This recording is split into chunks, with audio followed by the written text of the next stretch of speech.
शिव महापुराण की कथा तो यहां तक कहती है, तुम्हारी पत्नी भी अगर तुम्हारे सामने खड़ी हो, तुम्हारे सामने अगर खड़ी हो तो राजा हरिश्चंद्र जैसा निर्णय करना कि राजा हरिश्चंद्र का बेटा मृत्यु हो गई, शमशान में लाश लेकर आई थी धर्मपत्नी, और राजा हरिश्चंद्र कहते हैं कर तो देना पड़ेगा रानी, कर दोगे तो अंतिम संस्कार करने दूंगा। रानी कहती है तुम्हारा पुत्र है, राजा कहता है पुत्र था घर में, पर अभी तो मैं जिस स्थान पर बैठा हूं, मुझे जो कार्य सौंपा गया है वो मुझे करना पड़ेगा, इसलिए इसको जलाने के लिए, अंतिम संस्कार करने के लिए तुम्हें कर देना पड़ेगा। 2 सवा गज का कपड़ा और खिचड़ी। राजा हरिश्चंद्र जैसा निर्णय चाहिए आपका। जिस समय प्रसाद बांटने खड़े हो, खुद की पत्नी खड़ी हो, खुद का बेटा खड़ा हो, खुद का परिवार वाला खड़ा हो, वो कितनी भी आंख दिखाए तो भी कह देना जगदम्बा तेरे पांव पड़ू, बाद में लिया हुआ तू जा, तेरे हाथ जोड़ू मैं बाद में लिया हुआ तू अभी जा। मैं अभी नहीं दे सकता, क्योंकि जिस जगह पे मैं खड़ा हूं ये धर्म की जाजम है, ये धर्म की जगह है, ये धर्म का स्थान है, ये मंदिर, ये देवालय, ये पुण्य का स्थान है। यहां मैं अगर छल करूंगा, कपट करूंगा, बेईमानी करूंगा तो कहां जाऊंगा? नरक मुझे भोगना पड़ेगा। और फिर निवेदन करूंगा, दुकान पर बैठकर जो कमाया वो पत्नी और बच्चों के लिए कमाया, सर्विस में जो कमाया पत्नी और बच्चों के लिए कमाया, नौकरी में जो कमाया पत्नी और बच्चों के लिए कमाया, और ये शिव महापुराण में बैठकर 3 घंटे तुम भगवान का भजन कर रहे हो, कथा सुन रहे हो, ये पत्नी और बच्चों के लिए नहीं, ये अपने लिए कमाया है, वहां काम आए। ये कोई दूसरी जगह काम आने वाला नहीं है। तुरंत जैसे ही व्यक्ति मरता है और मरते ही बीमे की फाइल तैयार मिलती है, बीमे की फाइल तैयार। एक बीमा वो है जो तुम रोज भरते हो, और एक बीमा ये है जो रोज भर रहे हो ना, 500 रुपये, 1000 रुपये, 2000, 5000, 10,000 जमा करते हो, तुम्हारे मरने के बाद किसको मिलता है? जम के बोलो जरा। बीमा तुमने जमा करा, पैसे तुम जमा करे, कमा कमा के तुम मर गए, और तुम्हारे निपटते से ही बीमा मिल रहा पत्नी को, बीमा मिल रहा बेटा को, पत्नी मरी तो उसका बीमा मिल रहा पति को, तुम जोड़ जोड़ के मर गए और बीमा दूसरे को मिलता है। शिव महापुराण का वो बीमा है जो तुम कथा श्रवण कर रहे हो, भजन कर रहे हो, श्री शिवाय नमस्तुभ्यम कह रहे हो, जो शंकर को 1 लोटा पानी चढ़ा रहे हो, शिव का स्मरण कर रहे हो, पशुपति व्रत कर रहे हो, ये वो बीमा है जो तुम खुद के लिए कर रहे हो। इसका रकम तुम्हारे मरने के बाद पत्नी और बच्चों को नहीं मिलेगी, जैसे ही प्राण छूटेंगे यमराज फाइल लेकर तैयार मिलेगा और वैकुंठ का रास्ता खोल देगा। ये वो बीमा है, और ये साधारण बीमा नहीं है महाराज।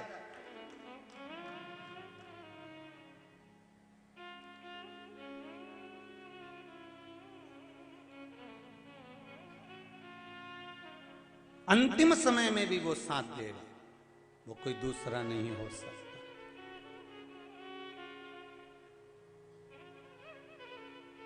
मैंने तेरे ही भरोसे बाबा, तेरे ही भरोसे हवा बिच उड़ती जावांगी, बाबा डोर हथो छड़ी ना में कटी जावांगी, भोले मैं तेरी पतंग, शंभो मैं तेरी पतंग, हवा बिच उड़ती जावांगी, बाबा डोर हथो छड़ी ना में कटी जावांगी। उसने दिया है।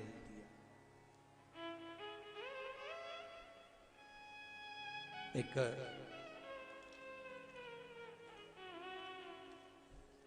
ज्यादा पत्र तो हमने पढ़े नहीं है, थोड़े ही पढ़े हैं।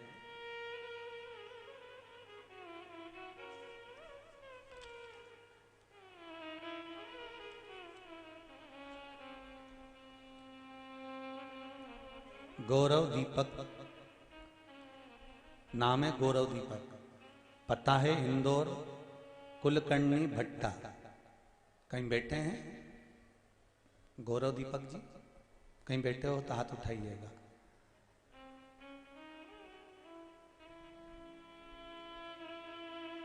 गौरव दीपक जी हाथ उठाइए, कहीं बैठे हो तो। आप ही हैं बेटा? गुरुदेव, पशुपति व्रत करने का फायदा। मैंने भोलेनाथ से विनती करी थी, मेरी मम्मी की तबीयत ठीक नहीं थी, स्वास्थ्य बहुत ज्यादा खराब हो गया था, डॉक्टरों ने तकलीफ बता दी थी। पशुपति व्रत करना प्रारंभ करा और बाबा की ऐसी कृपा हुई कि हमारी माता जी अब ठीक हो गई हैं। देवाधिदेव महादेव, धन्यवाद बेटा, आपने अपनी माता के लिए कुछ तो करा। जोरदार ताली बजाओ इस बालक के लिए, बहुत बहुत साधुवाद बेटी।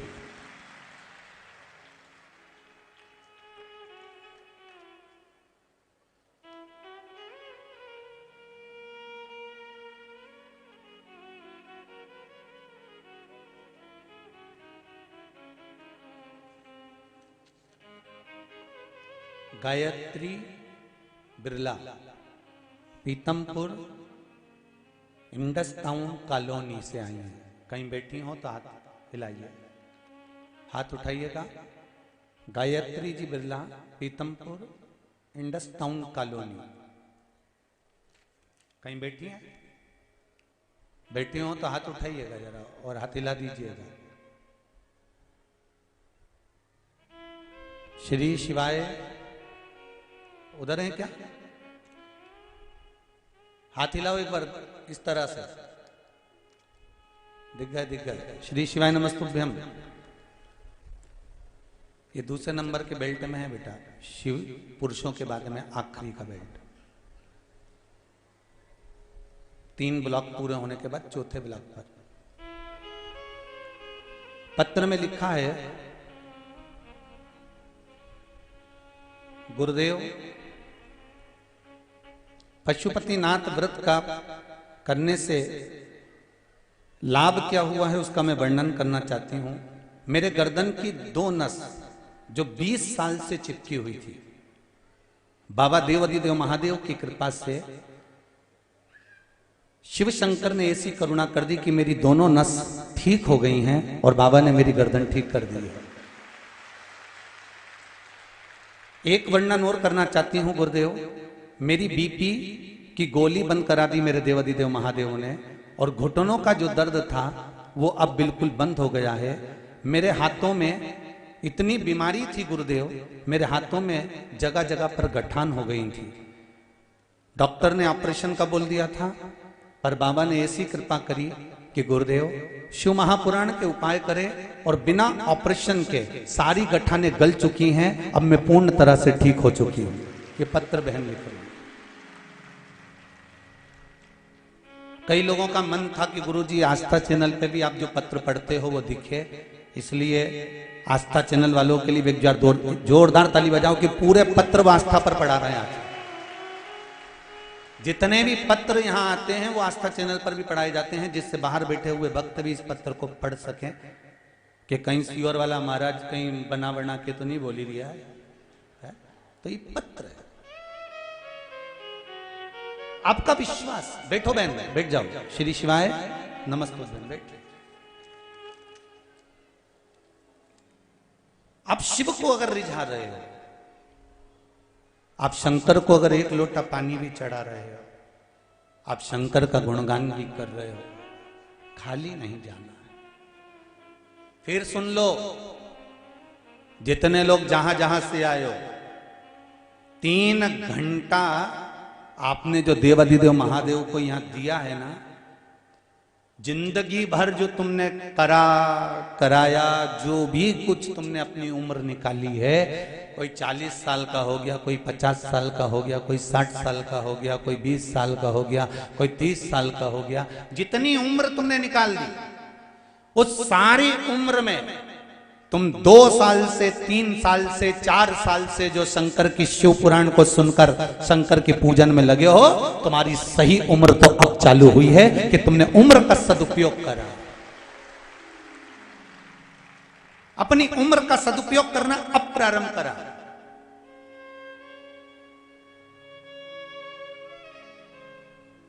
जो निकल गई वो निकल गई। हम ये नहीं कहेंगे कि तुम गाय भैंस मत संभालो रे, हम ये भी नहीं कहेंगे कि तुम खेती बाड़ी मत करो, खूब करो दिल से। जैसे बीज बोते समय तुम दिल से बोते हो, जल डालते समय तुम जल दिल से डालते हो, पानी फेरते समय पानी दिल से फेरते हो, जो कुछ भी काम करते हो वो दिल से करते हो, तो फिर फसल भी मेरा मालिक दिल से देता है। उसी तरह शिव भजन भी दिल से करो, भगवान का भजन दिल से करो, स्मरण दिल से करो, वो दिल से देगा।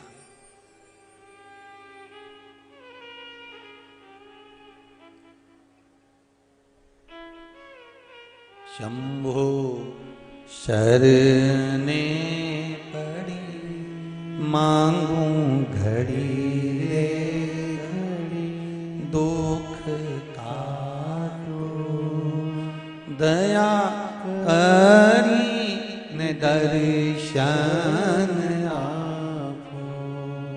अब हृदय चित्त से शिव को रिझाओ। एक चावल का दाना पार्वती जब कोई शिवलिंग पर समर्पित करता है, शिव जी कहते हैं उस चावल के दाने को मैं जीवों के उद्धार के लिए दे देता हूं, जीवों के उद्धार के लिए। सुनो पार्वती, डब्बी में चावल का दाना कैसे आया? जब तुमने मुझे प्रणाम करा, तुम्हारे मस्तक पर चावल का दाना लग गया, डब्बी बंद करते समय वो चावल का दाना उसमें गिर गया और इन चींटियों को प्राप्त हो गया। क्या चिंता करना?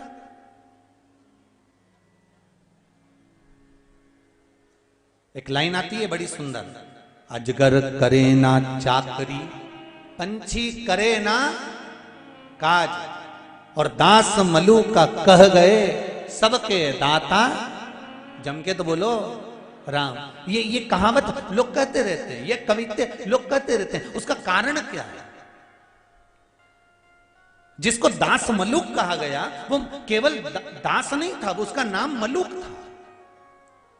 दो मित्र थे, एक मलूक और एक उसका मित्र। जो मित्र था वो मंदिर जाया करता था, भगवान का भजन करने जाता था, भगवान की पूजन करने जाता था, शिव मंदिर में रोज जल चढ़ाने जाता था, शंकर की आराधना करने जाता था, भगवान राम के मंदिर पहुंच जाता था। कई गांव में, हमारे भी गांव में, यहाँ देपालपुर में भी कई ऐसे होंगे, बेटमा में भी ऐसे होंगे, कई गांवों में लोग ऐसे होते हैं, हमारे सीहोर में भी कई लोग ऐसे हैं जिनका काम है रोज 5-10 मंदिर के अगर दर्शन निकल ले तब तक उनका पेट नहीं भरा। तो अपने गांव में भी ऐसा होगा, 2-4 मंदिर तो जाता ही होगा। पर गुरु महाराज ने तो सारा झंझट ही मिटाई दिया, एक ही जगह पे सारा देवताओं के लाके धर दिया कि तुम्हें कहीं जाने की जरूरत नहीं है, एक ही जगह पर प्रणाम कर लो। 24 अवतार मंदिर में, यहाँ 11 रुद्र मंदिर में, जहां एक ही जगह पर। गुरु महाराज ने तुम्हारी अच्छी सोची कि कहीं नहीं भटकना अपना। मलुक का एक मित्र मंदिर जाता था तो मलुक उसको रोकता था, क्यों मंदिर जाता है? काम करा कर, कर्म करा कर, काम नहीं करेगा तो क्या भगवान खाने को दे देगा?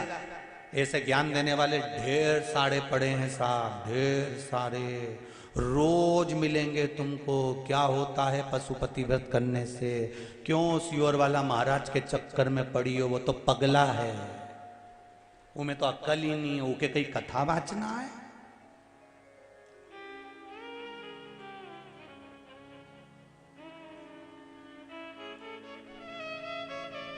शिव पुराण तो बहुत कम बोले न, फालतू की बात ज्यादा करे, उमें कई अक्ल।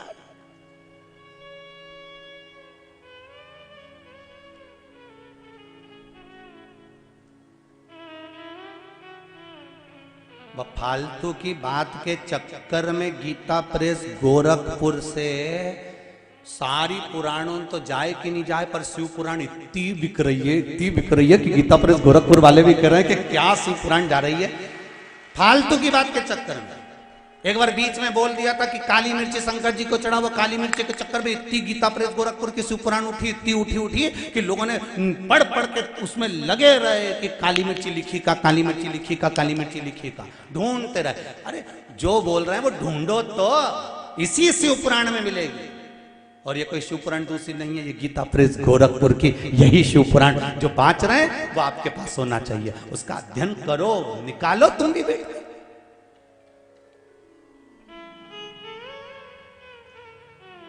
क्यों जाता है मंदिर में? क्यों शंकर जी को पानी चढ़ाता है? कई लोग अकल देंगे तुमको। क्या होता है शंकर जी पे दूध चढ़ाने से? क्या होगा एक लोटा पानी चढ़ाने से? क्या होगा? तो जो ऐसी अक्ल देनी उके बिठाओ, अंदर से एक बाल्टी पानी लाओ। समझ गए क्या? तुम देपालपुर वाले समझदार तो गढ़ा हो रहे, बहुत जोरदार समझो इस मामला में तो तुम चतुर हो। बस कहीं नहीं करना है, उसको बिठा के बाल्टी सिर पे लेके उसकी एक फेरी लगाना और बाल्टी को उल्टा फेंक देना। मतलब ये मर चुका है, क्योंकि पानी की परिक्रमा आखिरी में ही होती है घाट पे। समझ लो, निपट गया। क्योंकि जो हिंदू धर्म के देवताओं पर आक्षेप लगाए, हिंदू धर्म के देवताओं पर उंगली उठाए, वो हिंदू नहीं हो सकता, वो सनातनी नहीं हो सकता, वो घर में रहकर घर फोड़ने वाला हो सकता।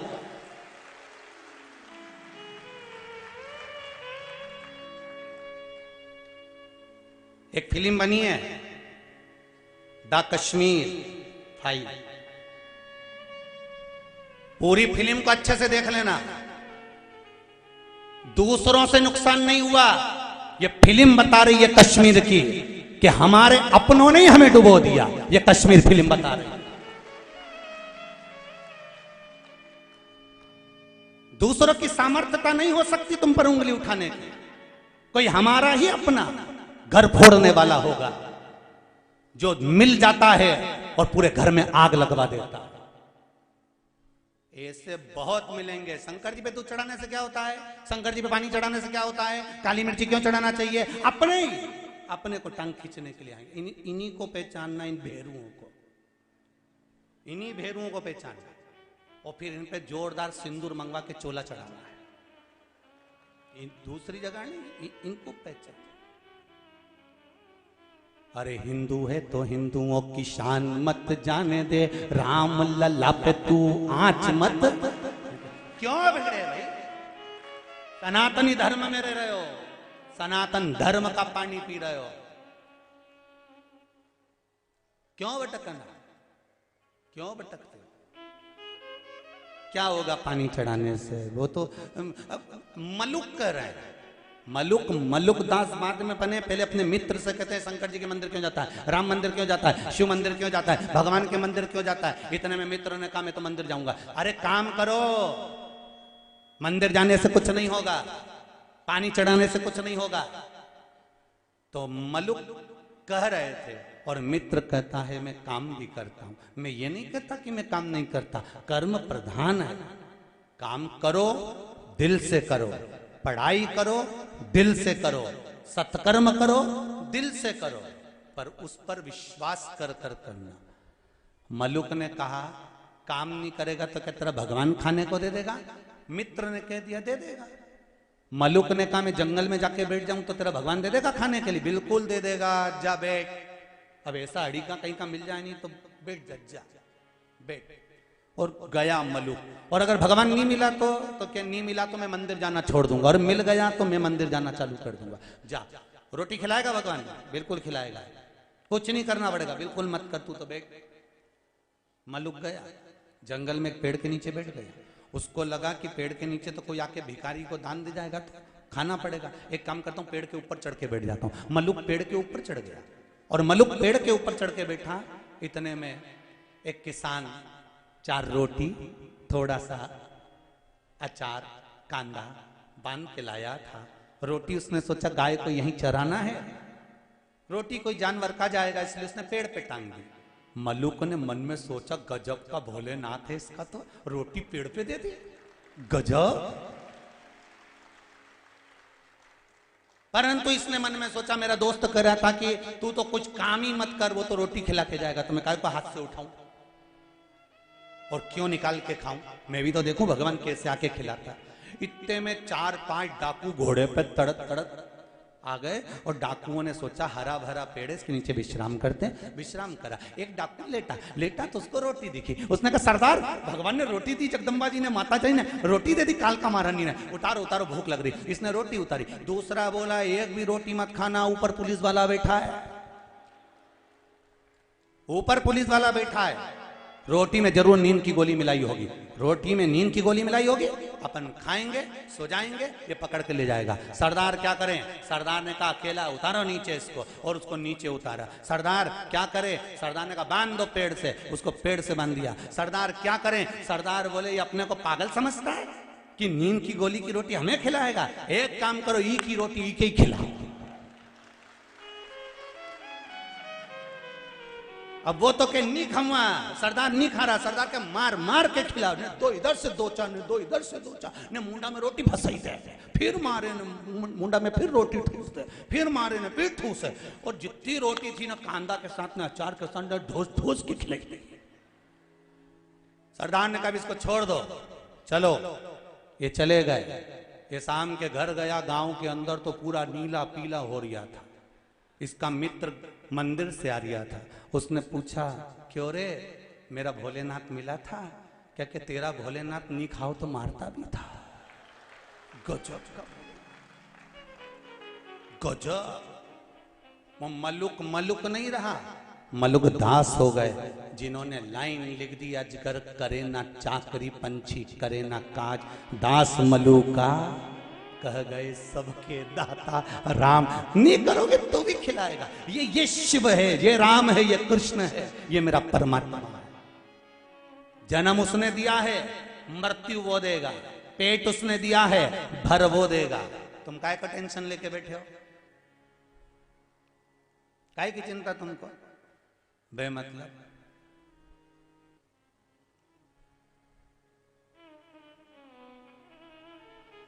मारा नाना खोई गया, मारा छोरा खोई गया, मारी नानी नहीं दिख रही, मारी नानी ना जाने कहां चले गए, मारी छोरी नहीं दिख रही। अरे इसको देखने आई थी कि नाना नानी देखने आई थी? लाई काय पहन के तोक के, एक के नाना के इनंग से लिए, नानी के इनंग से लिए। अब दोनों 5 मिनट कथा नहीं सुनने दे, नानी दादी दे दादी दे। इतना बड़ा बैग लाई थी बेचारी, टॉफी भर के लाई, बिस्कुट भर के लाई, पानी की बोतल लाई। कथा तो चालू नहीं उतने पहले ये दोनों छोरा छोरी सब निपटे ही गया। अब क्या दादी दादी दादी के छोड़ बैठा। और दादी भी इंतजार करे जैसे महाराज भजन गाना चालू करें, मन शिव रख मन शिव रख छोड़ दो कपट मन। अब बेचारी कहीं करे और लिया, मारी नानी नहीं दिख रही, ना नाना नहीं दिख रही, ना छोरी नहीं दिखे, ना छोरा नहीं दिखे। जिसको देखनी है वो तो दिखे।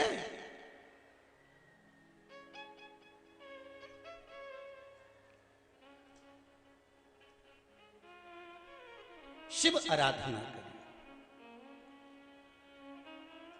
जब तक शिव आराधना नहीं होगी जीवन का कोई सुख नहीं मिल सकता, कोई आनंद नहीं मिल सकता।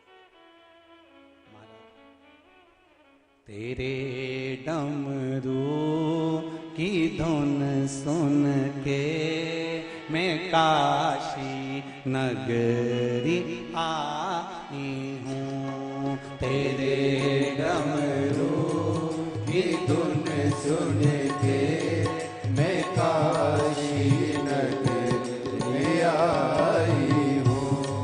तेरे डमरू की धुन सुन के मैं काशी नगरी आई हूँ। तेरे डमरू की धुन सुन के मैं काशी नगरी आई हूँ। मैं काशी नगरी आई हूँ। मैं काशी नगरी आई हूँ। मैं काशी नगरी आई हूँ।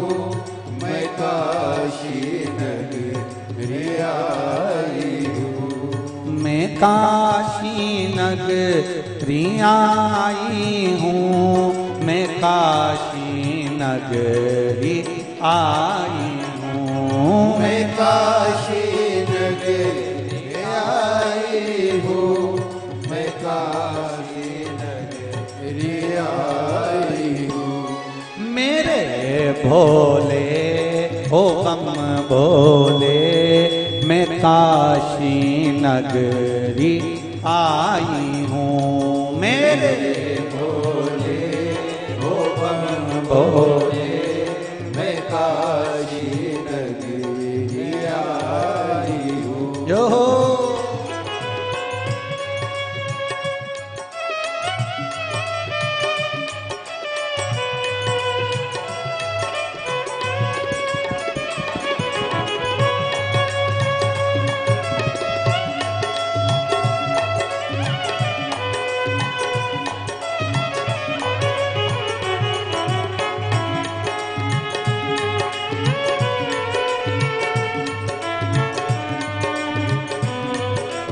हर हर महादेव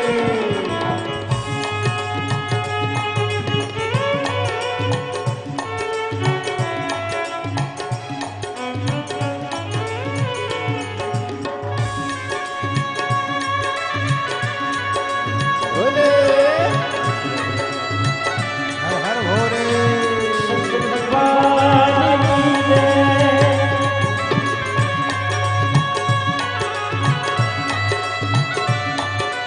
जय हो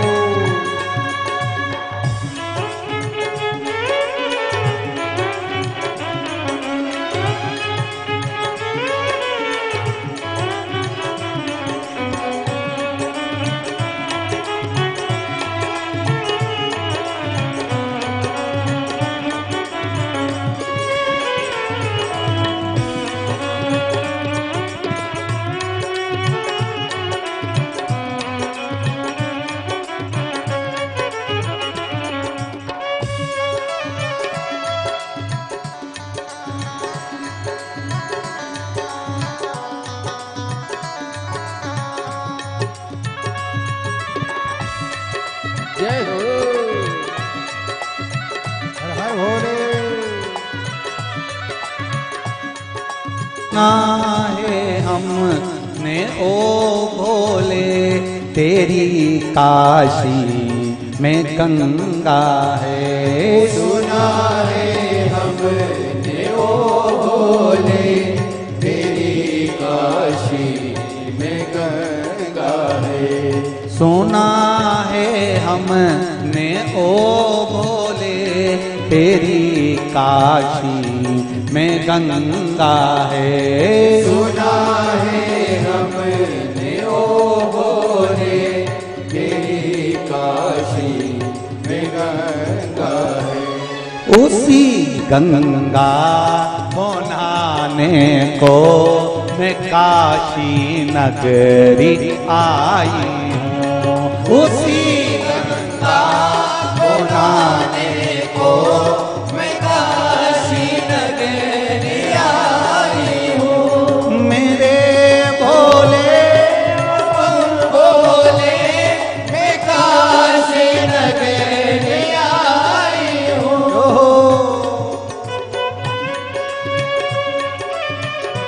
हर हर भोले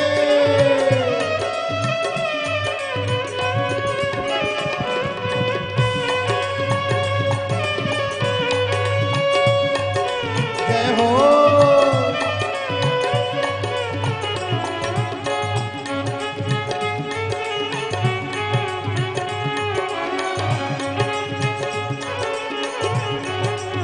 शंभो हर हर महादेव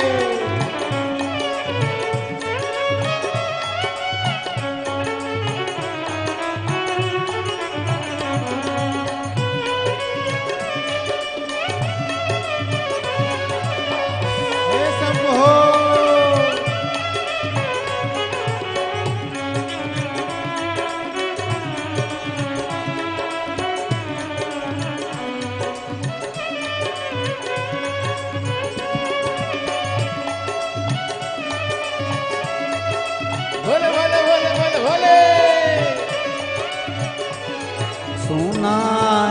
हमने ओ भोले, तेरी काशी में मुक्ति है। सुना है हमने ओ भोले, तेरी काशी में मुक्ति है। सुना है हमने ओ भोले, तेरी काशी में मुक्ति है। सुना है हमने ओ भोले, तेरी काशी में मुक्ति है। उसी मुक्ति को पाने को मैं काशी नगरी आई हूँ। उसी मोती को पाने को मैं काशी नगरी आई हूँ। मेरे भोले ओ बम भोले, मैं काशी नगरी आई हूँ। मेरे भोले ओ बम भोले, मैं काशी नगरी आई हूँ।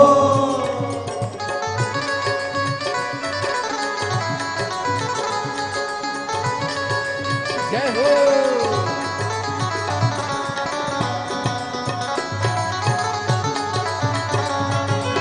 हर हर महादेव।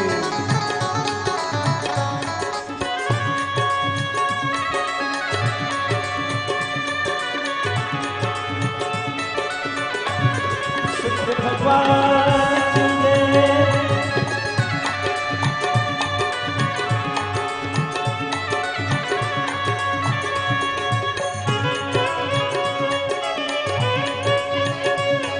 हर हर महादेव बोले।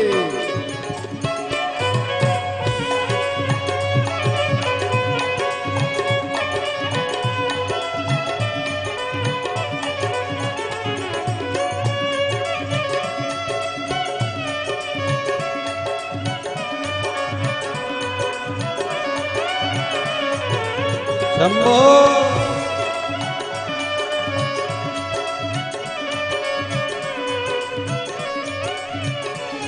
सुना है हमने ओ भोले, तेरी काशी में गौरा है। सुना है हमने ओ भोले, तेरी काशी में गौरा है। सुना है हमने ओ भोले, तेरी काशी में गौरा है।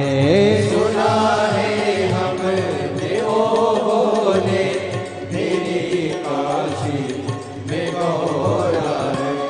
उसी गौरा को पाने को मैं काशी नगरी आई हूँ। उसी गौरा को पाने को मैं काशी नगरी आई हूँ। मेरे बोले ओ बम बोले, मैं काशी नगरी आई हूँ। मेरे भोले ओ बम भोले, मैं काशी नगरी आई हूँ। मेरे भोले ओ बम बोले, मैं काशी नगरी आई हूँ। मेरे भोले ओ बम भोले, मैं काशी नगरी आई हूँ। मैं काशी नगरी आई हूँ। मैं काशी नगरी आई हूँ। मैं काशी नगरी आई हूँ। मैं काशी नगरी आई हूँ। मैं काशी नगरी आई हूँ। मैं काशी नगरी आई हूँ। हर हर महादेव। भगवान शिव ओघड़दानी त्रिकालदर्शी कैलाशी शिव की कथा कह रही है। चित्तवृत्ति में अगर शिव होगा तो जीवन की सार्थकता अपने आप सिद्ध हो जाएगी। महाराज बड़ा सुंदर प्रसंग शिव महापुराण का आता है। कल कथा में अपने श्रवण करा था देव अधिदेव महादेव का सुंदर मंगल विवाह। एक विवाह का जो प्रसंग होता है, उस विवाह के प्रसंग में सबसे मूल अगर कोई प्रसंग है तो बेटी का विदाई का प्रसंग है।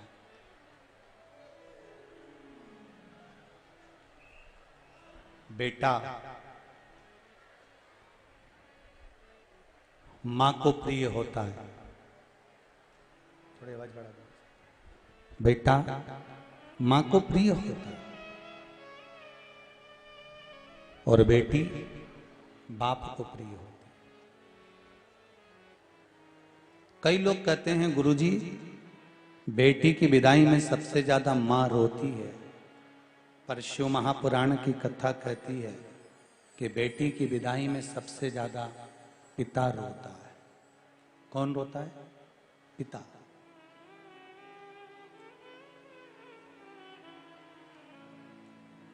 जितना मां रोती है उससे ज्यादा बेटी की विदाई में बाबुल रोता है, पिता रोता है। बेटा मां को प्रिय है और बेटी पिता को प्रिय है। 12 ज्योतिर्लिंग में से एक ज्योतिर्लिंग तो बाप और बेटी के स्नेह का ज्योतिर्लिंग है।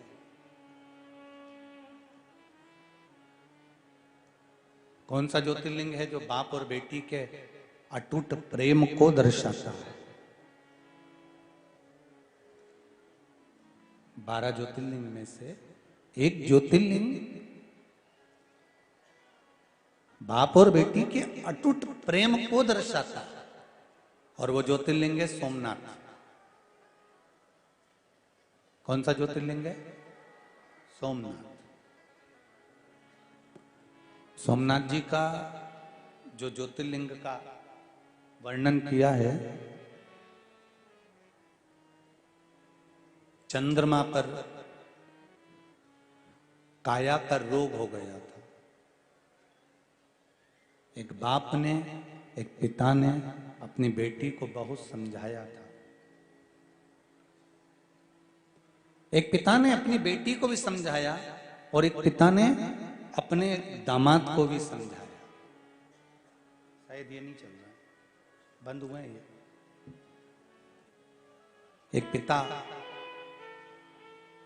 अपनी बेटी को भी समझा रहे हैं और अपने दामाद को भी समझा रहे हैं। बेटी को भी समझाने का प्रयास कर रहे हैं और दामाद को भी समझाने का प्रयास कर रहे हैं,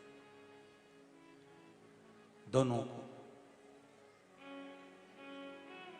एक बार चंद्रदेव को समझा कर कह दिया, चंद्रदेव तुम्हारा स्नेह सारी बेटियां जितनी तुम्हें को बिहाई गई हैं, जो कन्याएं तुमको दी गई हैं, 60 कन्याओं का विवाह जो तुम्हारे साथ में वर्णित किया गया है,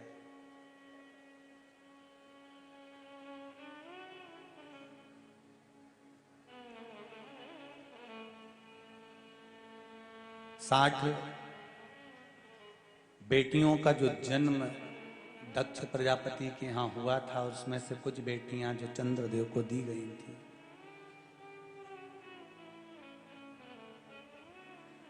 खूब समझाया पिता ने। बेटी के जीवन में अगर दुख आता है ना, तो सबसे पहले बाप की आंख में आंसू आता है। गाय, बेटी और लक्ष्मी, पैसा, 50 जगह पर जब देओ तो 50 बार विचार करना कि देना चाहिए कि नहीं देना चाहिए, किसको दे रहे हो वो भी सोचो।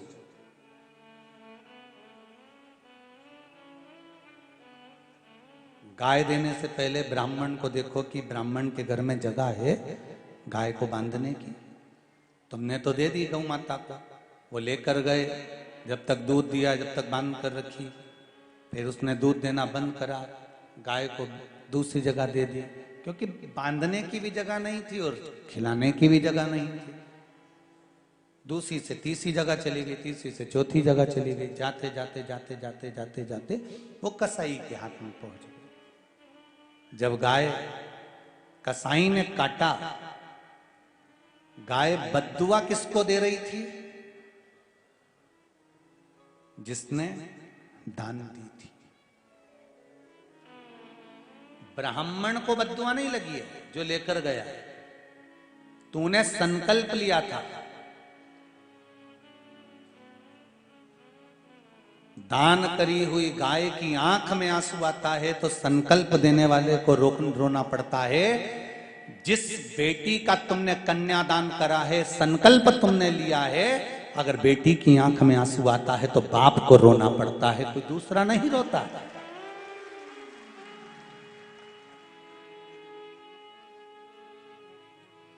कोई दूसरा नहीं रोएगा।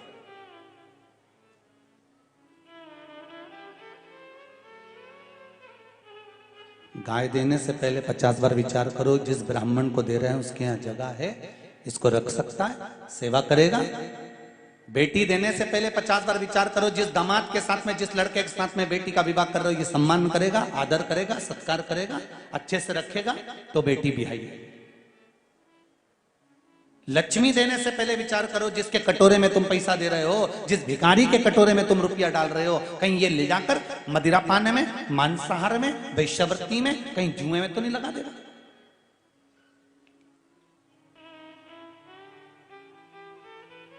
गाय, बेटी और लक्ष्मी 50 बार विचार कर देना चाहिए। ऐसे ही मत दे देना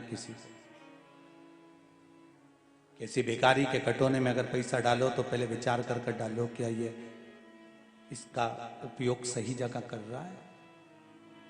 बेटी को देने से पहले विचार करना, क्या ये सही जगह पर जा रही है।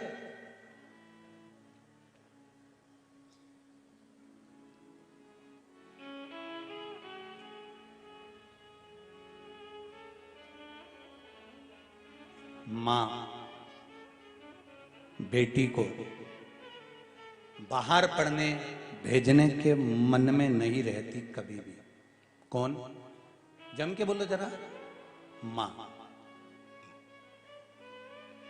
मां कभी बेटी को बाहर पढ़ने के लिए भेजना नहीं चाहती, पर बेटी को अच्छा पढ़ता हुआ देखकर एक बाप ऐसा होता है जो अपनी पत्नी को समझाता है कि इसको मैं चाहता हूं इंदौर पढ़ने भेज दूं, इसको मैं रतलाम पढ़ने भेज दूं, इसको मैं पूना पढ़ने भेज दूं, इसको मैं मुंबई भेज दूं, इसको मैं विदेश भेज दूं।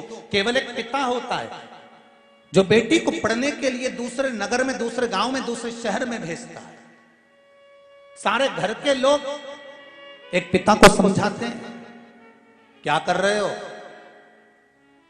अपनी युवान बेटी को तुम वहां पढ़ने भेज रहे हो। आजकल का माहौल ठीक नहीं है, समझ जाओ। एक बाप को मोहल्ले के लोग, समाज के लोग, घर के लोग, परिवार के लोग एक पिता को बार बार टॉर्चर करते हैं, बार बार समझाते हैं, उसके बाद भी बाप अपनी छाती पर पत्थर रखता है और अपनी बेटी को पढ़ने के लिए भेजता है। वो बाप होता है।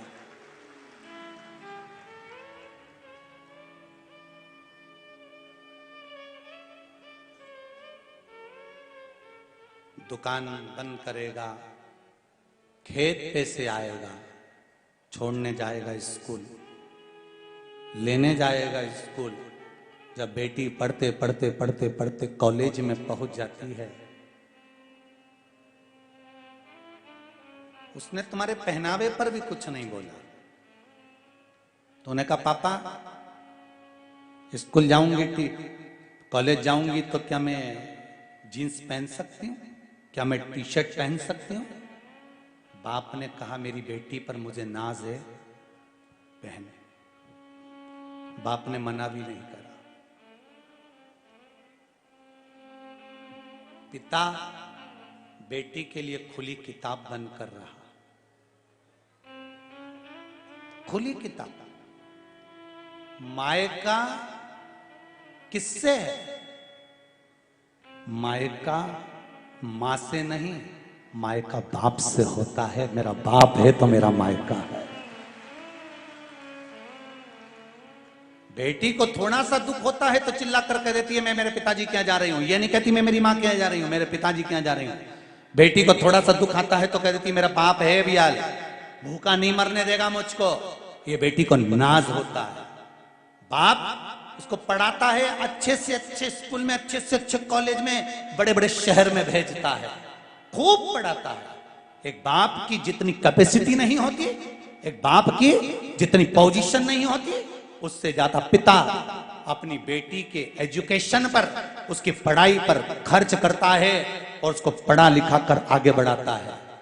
बस मेरा बेटियों से एक निवेदन है कि बाप ने तुम्हारे लिए खुली किताब बन गया तो तुम भी अपने पिता की नाक मत कटने देना, उसको कन्यादान का मौका जरूर देना। अपने बाप की नाक मत कटने देना, उसको कन्यादान का मौका देना।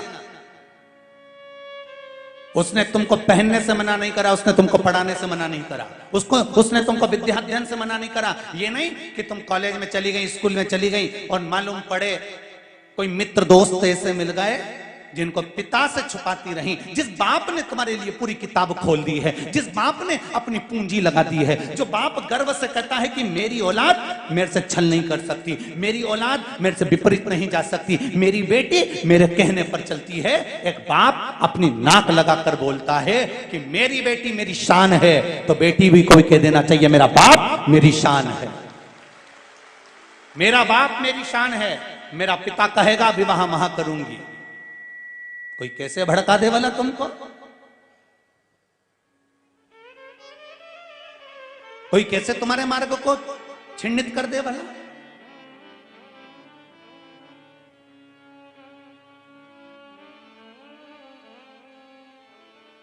जिसके घर में बेटी का जन्म होता है, मेरी बहनें बैठी हैं, आस्था चैनल पर जितनी माताएं सुन रही हैं, जितने पुरुष वर्ग सुन रहे हैं, जितने फेसबुक और यूट्यूब पर कथा सुनने वाले हैं, उनको भी नमन कर कर कहूंगा। जितनी माताएं यहां बैठकर कथा सुन रही हैं उनको भी कहूंगा, जिस माँ बाप के घर में बेटी का जन्म होता है, उस बेटी का कन्यादान यदि